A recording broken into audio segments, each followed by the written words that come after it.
네, 제가 한국에서 중학교 3년 동안 공부를 하게 되었을 때 공부라는 것은 그때 당시 저에게는 그렇게 소모적이고 반복적인 것은 아니었습니다. 제가 비록 이곳에 자기 자랑을 하러 나온 것은 아니지만 그때 당시에 저는 이제 공부에 많은 양의 시간을 투자함으로써 주로 이제 제가 만족할 만한 성적을 얻게 되는 방식으로 공부를 진행하게 되었습니다. 그러나 이와 같은 방식은 고등학교 때는 먹히지 않게 되었는데요. 비록 제가 입학 시험에서는 전교권으로 들어가게 되었으나 저는 곧 공부에 많은 양의 시간을 투자하는 것이 좋은 성적과 필연적으로는 관련성이 없다는 것을 몸소 깨닫게 되었습니다. 저는 지금도 생생히 기억합니다.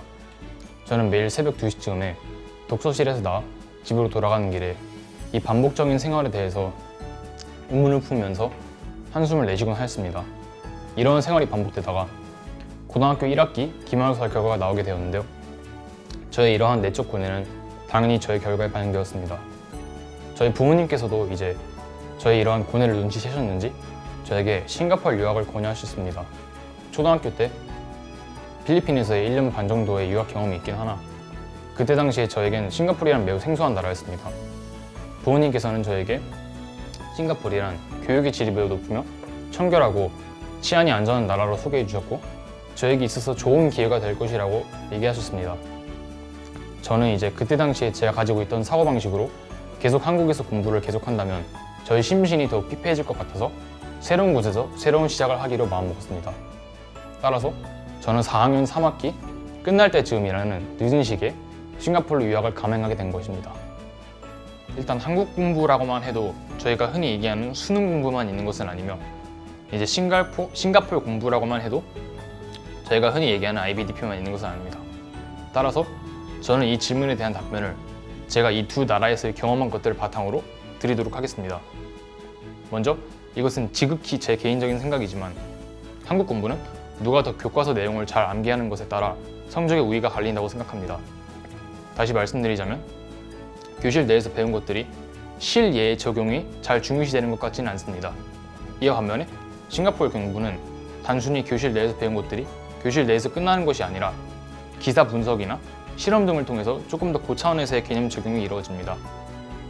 실예를 들어드리자면 제가 들은 경제 예체어 과목은 모든 학생들이 경제 관련 기사 3개를 고른 다음에 그 기사 내부에서 나타나는 현실 문제들을 다이어그램 등을 통해 분석을 한 뒤 이제 각 학생들이 느끼는 해결 방안 등을 제시하는 Internal Assessment 혹은 IA를 의무시하였습니다. 또한 비슷한 예시로 제가 들은 생물 Standard Level 과목 같은 경우는 모든 학생들로 하여금 본인이 이제 원하는 자유 주제와 그 자유 주제와 연관된 가설을 실험을 통해 그것의 타당성을 증명하는 IA를 의무시하였습니다. 따라서 결론적으로 말씀드리자면 한국 공부는 앞서 말씀드렸다시피 이제 교과서를 암기하는 기술이 중요시 된다고 생각하는 반면 싱가포르 공부는 암기 기술이 조금 더 중요시 된다고 생각하기보다는 이제 조금 더 범용적인 차원에서의 개념 적용이 이루어진다고 생각합니다. 먼저 시작하기 전에 IBDP 프로그램에서 간단히 소개를 하고 싶은데요. IBDP 교육 프로그램은 크게 두 가지 이제 6개의 서브젝트 그룹과 코어로 나눌 수 있습니다.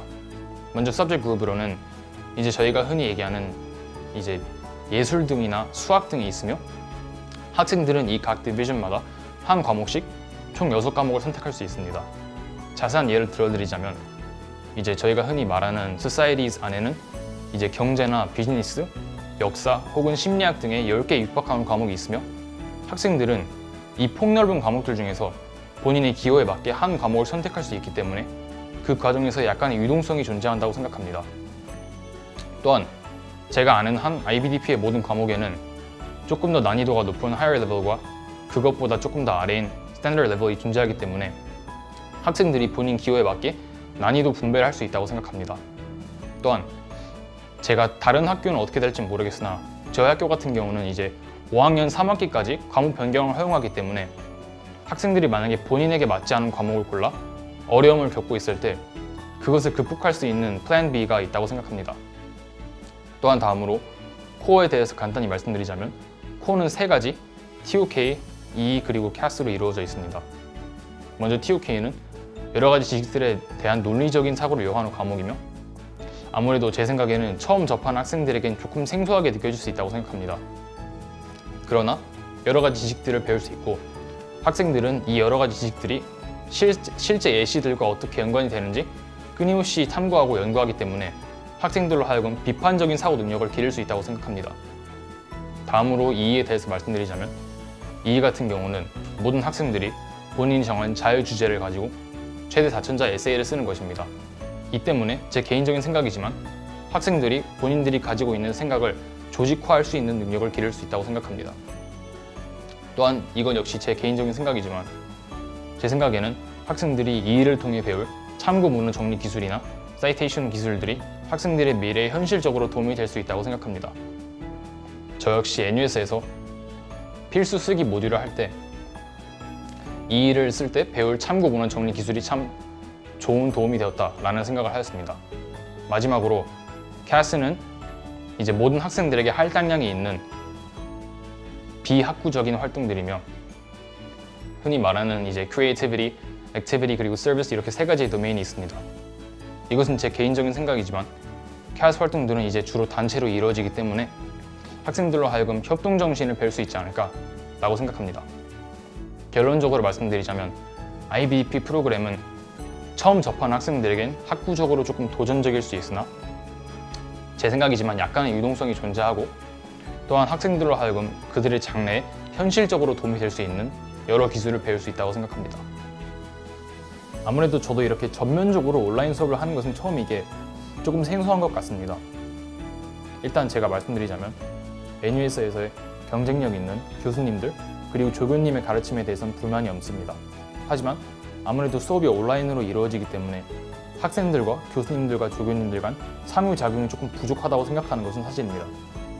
이는 아무래도 현재 저희가 수업이 이루어지고 있는 방식이 교수님들께서 저희 학생들에게 실러버스에 있는 내용들을 주신 다음에 이제 중간중간에 저희에게 궁금한 점이 있냐 라고 여쭤보시는 방식으로 수업이 진행되기 때문에 더욱더 그렇게 느껴지는 것 같습니다. 하지만 2학기 때부터 아마 대면 수업을 재개한다고 하니 이 문제는 조금 더 완화될 것이라 생각합니다. 또한 제가 온라인 수업의 장점에 대해서 간단히 말씀드리자면 먼저 수업에 지각할 위험이 전혀 전무하다는 것입니다. 이제 아무래도 학생들이 조교님들과 교수님들의 얼굴을 직접적으로 보면서 수업이 이루어지지 않기 때문에 저를 비롯한 조금 소셜리 awkward한 사람들이 아무래도 조금 더 안도에 놓일 수 있지 않을까 라고 생각합니다. 이 질문에 대한 답은 몇 년이 지나고도 바뀌지 않을 것 같습니다.